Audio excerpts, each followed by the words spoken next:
Section 4.8 deals with complex numbers. I can identify, graph, and perform operations with complex numbers, and I can find complex number solutions of quadratic equations. Those are our learning targets and what we're shooting for here. Big ideas. Every quadratic equation has complex number solutions, and sometimes those are real numbers. The imaginary unit I is the complex number whose square is -1. So I squared equals -1, and I equals the square root of -1. The real solutions of a quadratic equation show the 0 is the related quadratic function and the x-intercepts of its graph. So if we look at the take note here on page 248, it says for any positive number a, the square root of -a is going to be the square root of -1 times that number. And the square root of -1 is going to be I, and we still have the square root of our number part. We can reduce that a little bit further if it reduces like we did in section 4.7, but a lot of times the I part will come out, and that's going to be the most important thing, is taking out that -1 as an I. So we are going to simplify here the square root of -18 using the imaginary unit. So -18 I'm going to rewrite as -1 times 18. 18 I can write as 2 times 9. And 9 I can write as 3 times 3. So what I really have here is the square root of -1 times 2 times 3 times 3. I just did a factor tree. Again, we only list the ends of our branches, only our prime parts. Now, -1 we can take the square root of because we know what that is. That's an I. I can also take the square root of 3 times 3 because 3 times 3 is 9, and we know the square root of 9 is 3. This 2 is still inside my square root. I can't simplify that at all. So it stays just the square root of 2. Now I'm just going to rewrite this a little bit neater. Put up my number part, 3, my whole number part there, along with my I, and then my square root. So 3i square root of 2 is the same thing as the square root of -18. Okay, again, we break out the pieces that we know. I know the square root of -1 is I. I know that the square root of 9 is 3. I don't have an exact value for the square root of 2, so I keep that as the square root of 2. Rather than taking it to be like 1.41, we leave it as the square root of 2. We only take out perfect squares because those give us a whole number as our coefficient. So only if we have a pair. A pair of 3's is actually 9, and when I take the square root of 9, I get 3, so that can come out. Feel free to pause here and give this a try if you'd like. -12, I'm going to rewrite as -1 times 12.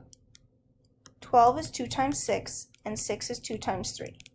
So the square root of -12 I can also write as -1 times 2 times 2 times 3. The square root of -1 is I. I have a pair of 2's, which means 2 squared is 4. That gives me a perfect square, and I can take a perfect square out because 2 times 2 is 4, and the square root of 4 is 2. This lonely 3 here has to stay inside my square root because it doesn't have a pair. I can't reduce it. So now just to rewrite it, I put my whole number first, then my imaginary part I, then my square root. Just like if it was 2x times the square root of 3, we put it in the same order there. We're going to try b here as well. I'm going to rewrite this as -1 times 25. And 25 is 5 times 5. So in my square root, keep in mind it's the square root of -25, so I keep my square root, and I just rewrite -25 as -1 times 5 times 5. Well, I know the square root of -1. That's going to give me I. It's our imaginary parts. Remember, before we couldn't do square roots of negative numbers. Now we just make them imaginary using that imaginary I. I also have a pair of 5's here, and the square root of 5 times 5 is 25, is just 5. So 5i.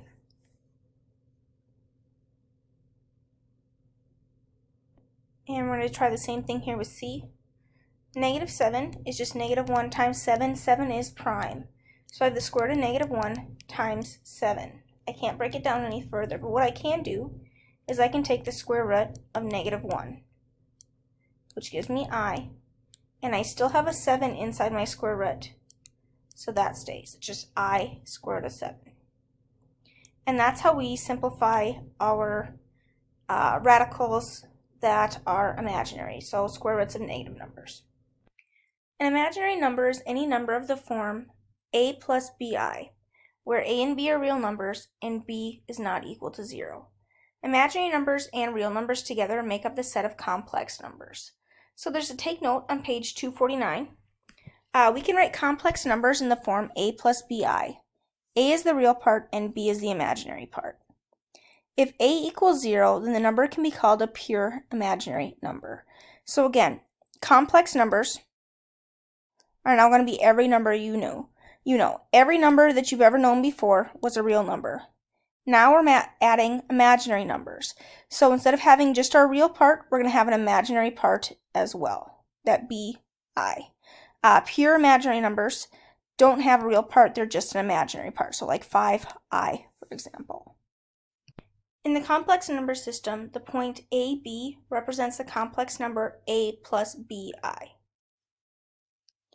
To graph a complex number, we make the real axis the horizontal or a normal x-axis, and the imaginary axis the vertical or the y-axis. The absolute value of a complex number is its distance from the origin in the complex plane. So remember, we've talked about absolute value before as being the distance away from 0.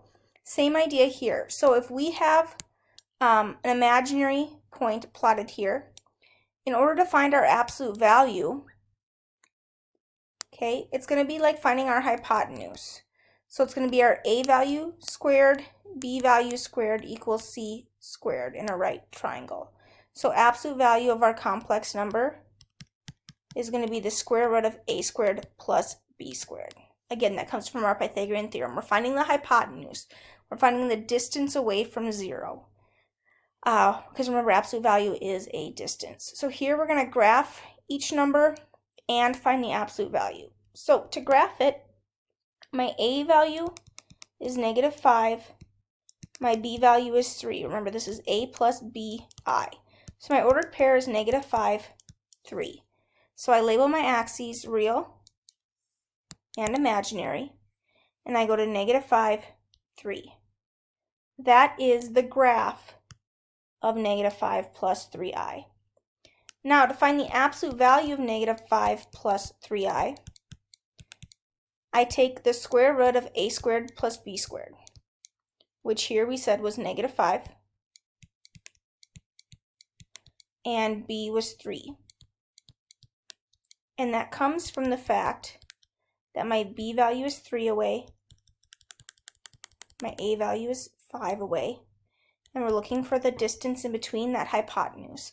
So a squared plus b squared equals c squared, or the square root of a squared plus b squared equals c. And here I get the square root of 34. So my absolute value is going to be the square root of 34. Same idea here for b. Remember, any part that I don't have is a 0, so my real part is 0 plus 6i. So a is going to be 0, b is going to be 6. My point is 0, 6. So again, I have real and imaginary labeled. I go to 0, 6. As far as my and that's my point for 6i. Now, I want to know what's the absolute value of 6i. Well, that's going to be the square root of 0 squared plus 6 squared, which is the square root of 36, which is 6. And we can see that on our graph here as well if we just counted our distance from 0 to our point. Since it's straight up, we can count that as 6. Now, feel free to pause here and give this a try if you'd like. What are the graph and absolute value of each number? Well, here, a is going to be 5, b is going to be negative 1. So I'm going to graph the point 0, negative 1 on a real and imaginary axes. So 5, negative 1. This is my graph of 5 minus I.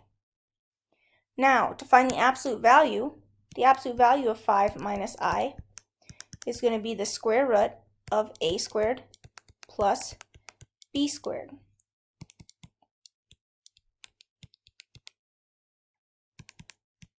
So I get the square root of 26. So the distance away from 0 here is the square root of 26 units. Same idea here for b. Pause and give it a try if you'd like. A is going to be -3. B is going to be -2. Take your sign with your number there. So my ordered pair is -3, -2 on a real and imaginary axis. Make sure you label these. So I go to x -3 or real -3, imaginary -2, and put a point. This point is -3 minus 2i. Now, to find my absolute value, I take the square root of a squared plus b squared.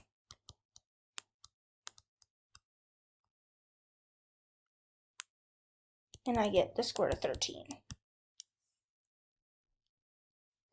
And that's, again, because we're finding our hypotenuse of this triangle. I have 2 here, 3 here. A squared plus b squared equals c squared, so we take the square root to get rid of the squared with our c. And again, feel free to pause and give it a try if you'd like. A is going to be 1, b is going to be 4. So 1, 4 is my ordered pair. And again, make sure you label your axes as real and imaginary. Real part is 1, imaginary part is 4. That's my graph of 1 plus 4i. Now, to find my absolute value, I take the square root of 1 squared plus 4 squared, and I get the square root of 17. We can perform operations on complex numbers very similarly to how we perform them on real numbers. So to add or subtract real numbers, we're going to combine the real parts and the imaginary parts separately. So here we want to know what is each sum or difference. I'm going to take my real parts, 4 plus -4, and get 0, and my imaginary parts, -3i plus 3i, and get 0. So here, I just get 0. These are opposites.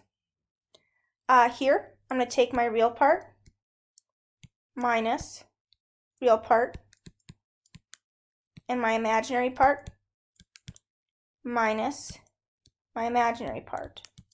The other thing you can do here, guys, is we can distribute that negative through and rewrite it as 5 minus 3i plus 2 minus 4i. Here, I'm going to get 7 minus 7i. Here, I'd get 7 minus 7i. So whether you rewrite it or just remember that we need to subtract both things there, doesn't matter as long as you get to the same spot. So we're subtracting this entire complex number. That means my second part as well. We're subtracting that 4i, or I distributed it and made it a -4i. Either way.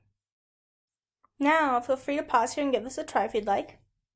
I'm going to take 7 plus -3, my real parts together, which gives me 4.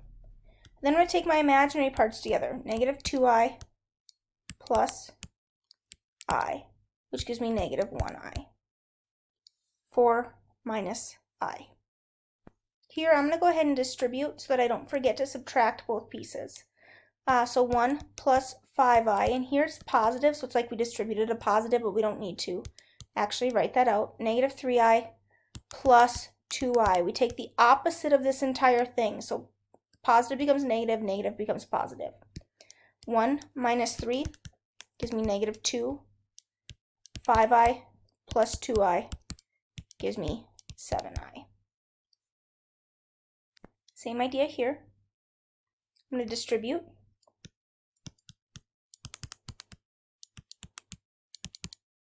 Eight minus 8 and 6i plus 6i. We don't need the 0 there. We can write this as just 12i as a pure imaginary part. And d, -3 plus 3, and 9i plus 9i gives me just 18i. And we'll finish up in another video.